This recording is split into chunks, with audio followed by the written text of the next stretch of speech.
So a quick little Tuesday morning video.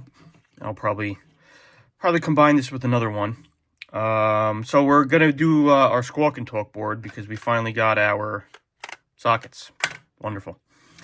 And the reason we need that socket is because upon cleaning our TMS 5200 chip, which has silver legs and the socket does not, so it causes all kinds of corrosion issues on the chip legs. We snapped the leg off. Well, we didn't snap a leg off. I shouldn't say it's my fault. All the legs were fine except for pin 1 right there. Pin 1 just literally fell off and I took it out of the socket.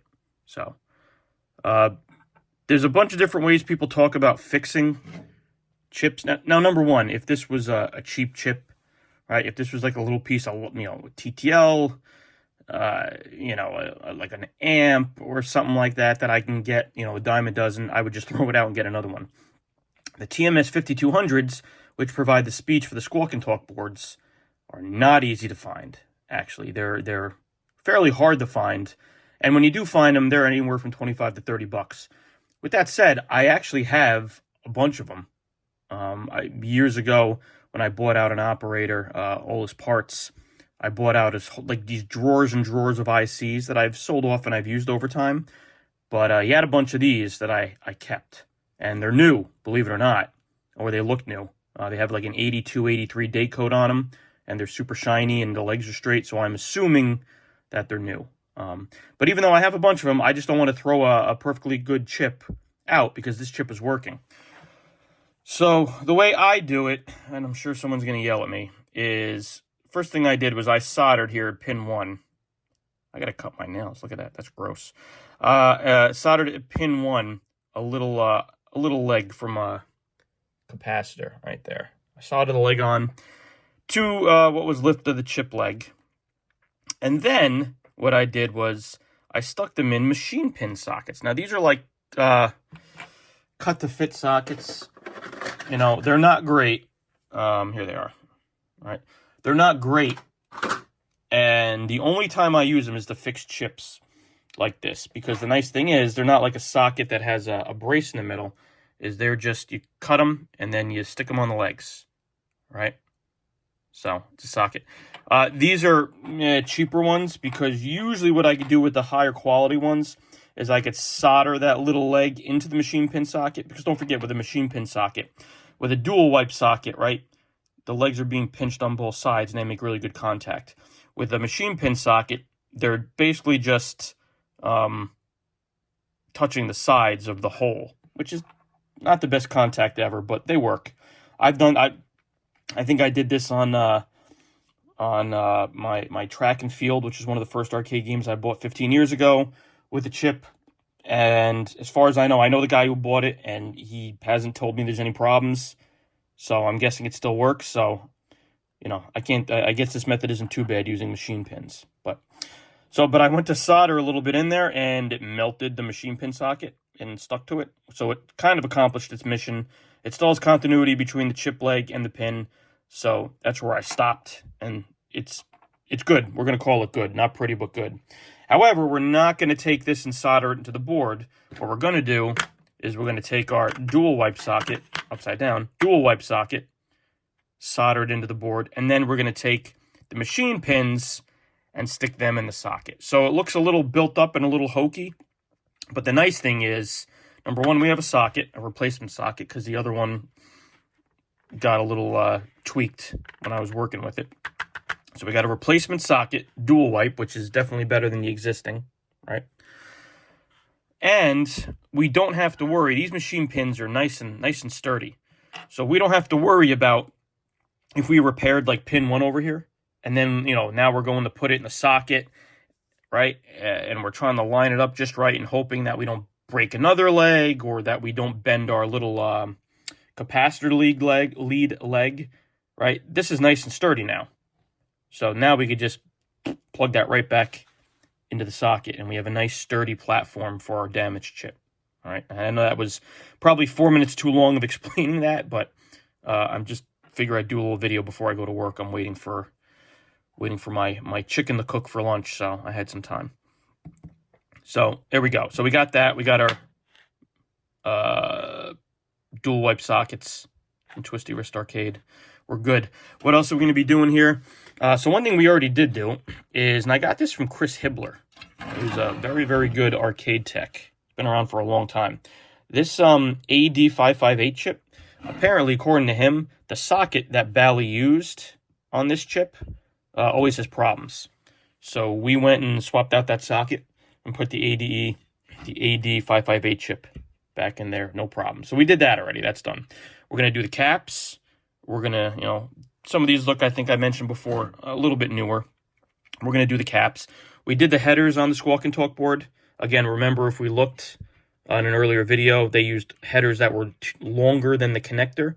So to avoid confusion in the future, I just used the correct amount of header pins, and I also, I cut out our key pin on both that connector and this connector here. And also that ensures that, it's soldered in and it's making good connection. We're going to replace our pots. I got new trimmer pots here by Bourne's. I got these from Mauser. I think they're $1.75 each. So I got 10 of them because, again, I always buy extra of whatever I'm buying. And I think that's really it. I mean, like I said, this thing was working before we took it out. So we're not fixing it. We're just doing preventative maintenance to it. We're servicing it, right? So we could stick it back in the cabinet and hopefully have it work for another, 10, 15, 20 years and no problem. So when I finish all that up, I will come back. And our light sockets came in, which is good news. So we could replace those sockets under the playfield, right? And yeah, I think that's it. I think those are the only parts I was waiting for, is the light sockets. So we're going to do our board work while we're waiting to get time to put our sockets in. Probably we'll work on this probably tomorrow night when I get home from work. So I'll bring you back when we have our Squawk and Talk all soldered up. All right, we're back. So as I was looking at the back of this board, we certainly did a lot of work. You could always tell, when there's new solder. So what did we do? We did all our capacitors, all of them, including that big one. We reflowed our headers. We put new pots in here, these blue pots here. We turned up the speech a little bit too. I like the speech a little bit louder. We fixed our TMS 5200 chip and put it in machine pins and then put a new socket on the board. And that all fit together pretty well. We socketed our AD558. And yeah, I think that's it. We forgot one cap. I forgot the pink cap. Oh my God. All right, I'm going to come back and do it. How could I forget the pink salmon colored capacitor? All right, I'll be right back. I can't believe I did that. I can't believe the only pink capacitor I've ever seen I forgot to change. So that was a 10 UF50. We put a 10 UF100 in there. Most of them are 1 UF100. These are 33050, 4700, 35. There's a 4750 over there. These are the two 33050s. These up here, one's a 470, one's 1000 UF. So, all right, so we have it plugged in next to the rabbit. So let's see what happens.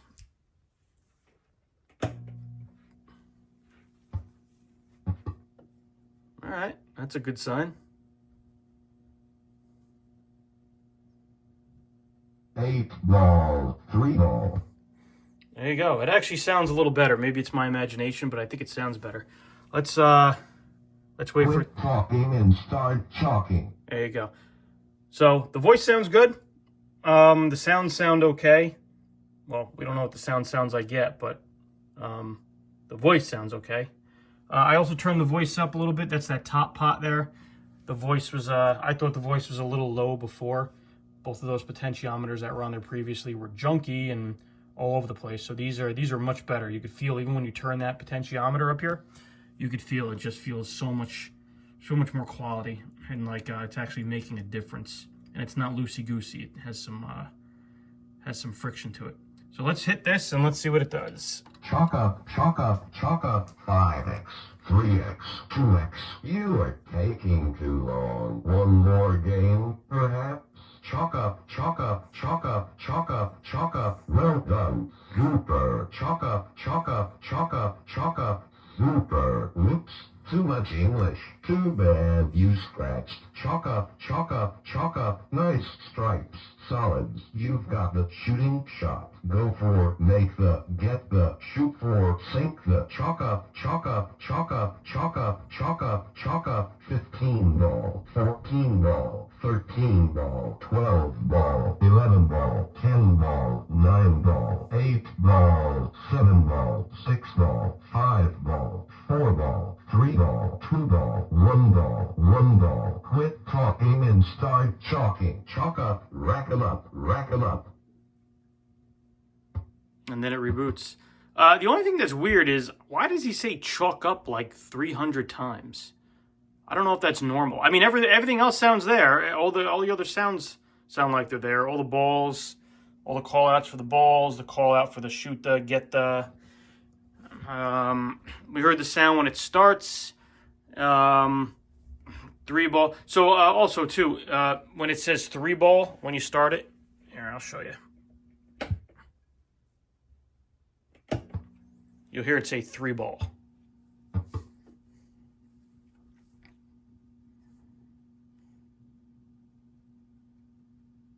Eight ball, 3 ball. That means it's set for 3 balls. I believe if it's set for 5 balls, it'll say 8 ball, 5 ball. Quit talking and start chalking. The other thing is, too, if you notice a little bit of the weirdness kind of stopped. If you were astute, I also went and did this board, too. Recapped it, only a couple caps on it. And I have our NV RAM in there, too, Pinatech. Weebly, Pinatech, they both make it. It's very easy. Just stick it in take the old 6116 RAM out, stick it in the socket, you're good to go. The only thing that I did notice when I put this back in is previously our E target didn't work. Well, now after taking that board out and putting it back in, now it does not register our G drop target or our G touch target. So we're gonna have to look into that. I don't know if it's something when I was down here under the playfield cleaning stuff, if I knocked something loose. I don't know if it's an issue up on the board. Over here at the connectors, you know, I'm pretty sure I have all these where they're supposed to be, but these are real loose. Yeah, see, these are real loose. All these are, the display's not, but these guys over here are real loose. So I don't know. These might need to be repinned, or maybe I just wiggle them. Maybe they need to be repinned and have reheaders and reflow the headers. When I took it out, I only reflowed the .156 headers. I didn't reflow the .100 ones, which, you know, I probably should have done. So that's going to be a mystery we'll have to figure out. But we're going to wait until I get all the sockets replaced and I put everything back together for the most part. I'm not going to chase switch issues, just because as we go through it, if we wind up knocking something or bludgeoning something or doing something to it, you know, I'll wait till we finish knocking it around, so to speak, and then we'll go back and we'll look for switch issues. All right, that way if we knock anything else loose, we're okay. The other thing I did too that I didn't show you is this display here, the one that was having a problem. The flickers in your camera, or on my camera. It's not in real life. I went back and I reflowed our header here. All right, I took the glass out. The displays come out through the front. Don't try to bend it and pull it back this way. It's not going to go well for you. I reflowed these header pins. This board, as you can see, is curved and bent. So as soon as I reflowed those header pins in there, the display worked great. I don't know if you could hear in the background having a heck of a thunderstorm. We've been having them all day here in New York. So, but yeah, so reflowed this, and now that seems to work as good as new. And honestly, it's Wednesday night. It's 9 o'clock. And I got work in the morning, so I think we got a lot done. I also painted so we can get painted over our color samples. So I just got to do the trim. I ran out of trim paint. I need to buy more. So when I have a chance, I could finally push everything back, you know, and we could start decorating. I have some stuff I'd like to hang up around here. Not to mention, I have 2 more projects coming, one pinball and one arcade. The arcade one, I'm not sure if I'm going to keep. The pinball one, it's something I've been looking for a long time. It's a very desirable game. It's a popular game. It's a game I like very much. And the best thing is, it's coming out of someone's house who's had it for a very, very long time. It's some thunder. Very long time. I don't think it's H2O, but it's been probably in their basement probably a good 20, 25 years possibly. So anyway, all right, so that's enough of that. I will leave you in suspense as to what that project is. We will hopefully pick it up next week. I'll roll it down here. And just another reason I got to get Dad's game out of here soon, because I'm going to run out of space to, to put pinball machines all over the place. But, you know, not that that's a bad thing. It's probably a good problem to have. So anyway, the other thing I did is I got a tripod, so I don't have to sit here and shake and bother you. So a lot of this I'm going to be putting a tripod up to give it a whirl. So before we sign off for the night, though, let's go play our favorite game, is How Bad Was That Cap? And we'll take our cap tester and we'll test the caps that were on there. All right, I'll bring you back with the tripod.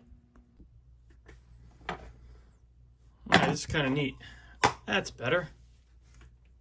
See, now you can see what I'm doing, and I don't have to hold you. I could use two hands. I don't have to hold you. That sounds weird.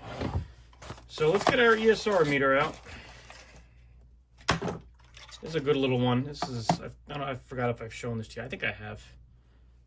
Amazon, about $100. I've had this for a while. It works out very nicely. So this is a 330/50. And let's see. 353. All right, so 0.37 ESR. Yikes. We usually want, as far as I know, between 0.05 and 0.1. So 0.37 is considerable. All right, so bye-bye. How about the other 330/50 guy? See how he was doing compared to his brother. It is pouring out there. Much better. 360 at 0.19. Still not in spec, but still better than his brother over there. No bulging or anything. I got paint on my hands from painting before. Let's see this guy. Who is this? This is our 47 UF guy. Yes, this is our 47 UF guy. Holy shit! Ooh, pardon my language. I try not to curse on these. Wow. So 4.3 ESR. That is not good. And the cap's not even all that within spec. So when you see usually these foil colored capacitors, whether they be big or small, these I'm pretty sure were the original caps that came on a lot of these boards. I think these are Elna's, I believe. If it has a I don't know if you're gonna be able to see this. TIs.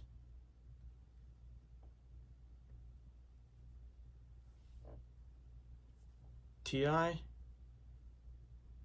Kind of see it there. He is way out of spec. Bye-bye. Let's get this guy. This guy is a 1000 UF, 16 volt. Let's try him. So 990.6, man, not terrible. Still old, you can tell. You can kind of tell by looking at him. He's an older cat. What's this? This is our 470.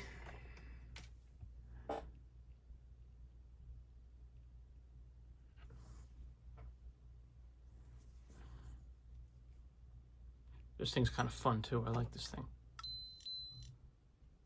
0.45. Yeesh, that's pretty bad.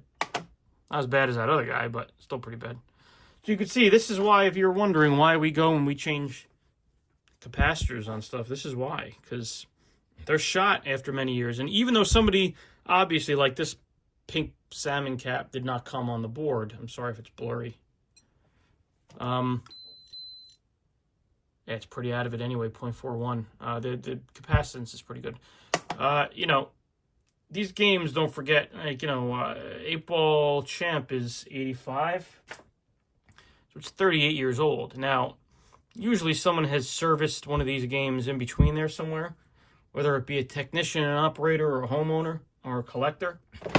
But that's pretty old. We're not going to do all these 1UFs. We're just going to do this one and call it a night. This 1UF, this is 2.2 UF. There's a couple 2.2s on the board. Ooh, 1.06. Not great at all. And what's this? I'm trying to look through the camera and it's freaking my eyes out. So I'll hook it up and then I'll show you. How about that?